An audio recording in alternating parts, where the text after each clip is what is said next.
Hello, have a good Friday, and welcome to my podcast. I am, as always, Aurelio Porfiri, and I am glad that today I can talk about choir conductors. I want to give you a spoiler alert. I am also a choir conductor. I have a degree in choral conducting, and also I have another in musical composition. But my first degree is choir conducting. So I am talking not about other people, but also about what concern myself.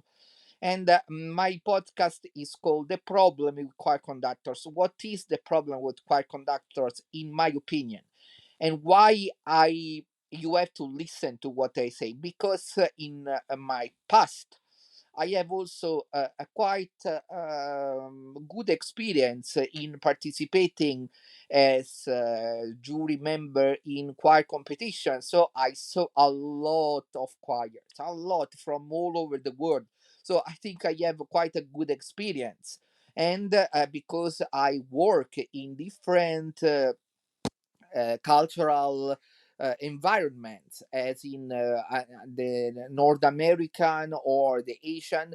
So I think uh, I have quite a bit of experience about this issue. So, what is the problem for me about choir conductors? The problem with choir conductors is that some of them, well, we say not all of them, okay? So what I say is about some of them think that whatever is happening is about themselves. So that is one of the biggest issue.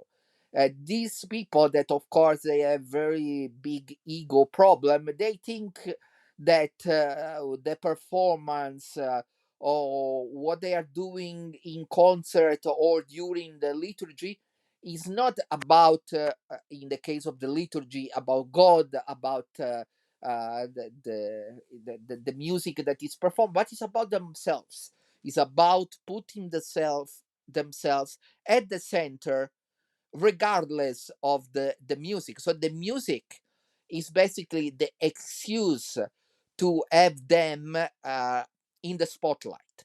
And I think this is a huge problem because I saw that conducting, of course, not only choirs, but also orchestra, attract this kind of people. So people that have this kind of psychological I don't want to say problems, characteristics. We say these psychological characteristics that make them want to be the center of the attention of what is happening there. So, of course, this is also human. I mean, we want to be recognized for what we are doing, and if we are doing good, it is also fair and just that it is recognized that we are doing good, that we are training a good choir. So when a conductor is celebrated because he achieved a lot with his choir, I don't or her choir, of course. I'm not looking only about men, but men and women, of course. So it is good. I mean, I am the first one that say, oh, it's good to celebrate someone that is doing good, but it's not so good when the conductor put himself or herself at the center of what is happening in the choral performance. It is not about the choir conductor, what is going on there. It is about the interaction between him or her and the choristers. And it's about the music, but not only the music uh, in itself, but it's about what arises from the musical performance.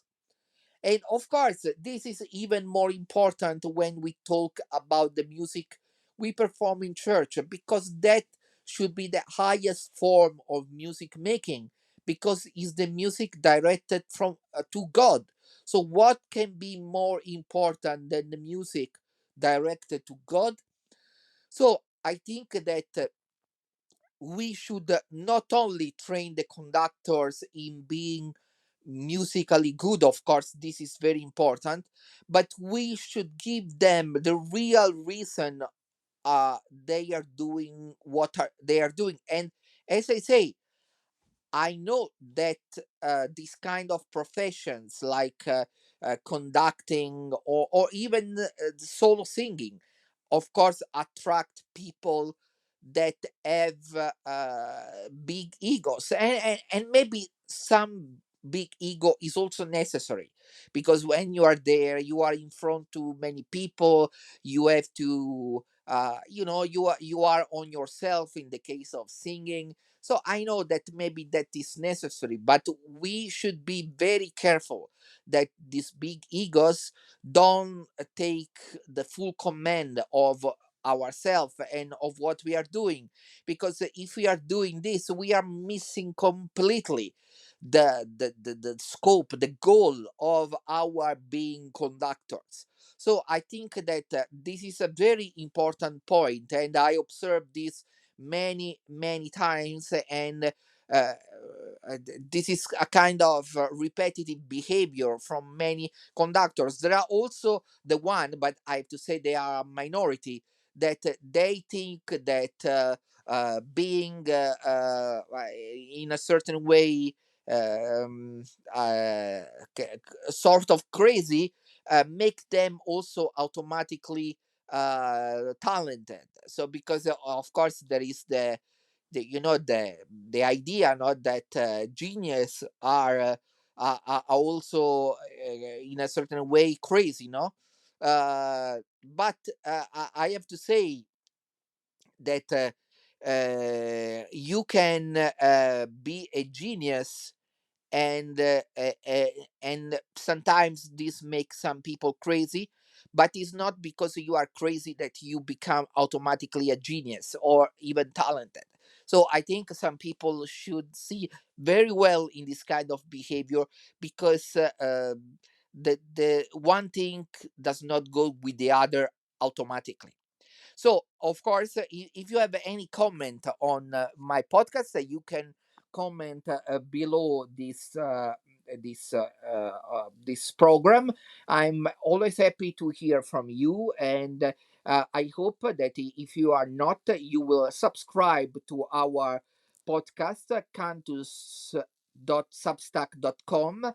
Here we post video, audio, articles, and scores. And of course, there are two plans, one for free subscribers, and the complete one is for paying subscribers. So please consider to become our one of our many paying subscribers. So for today, I wish you every good thing, and I hope to have you in our next program. Bye bye.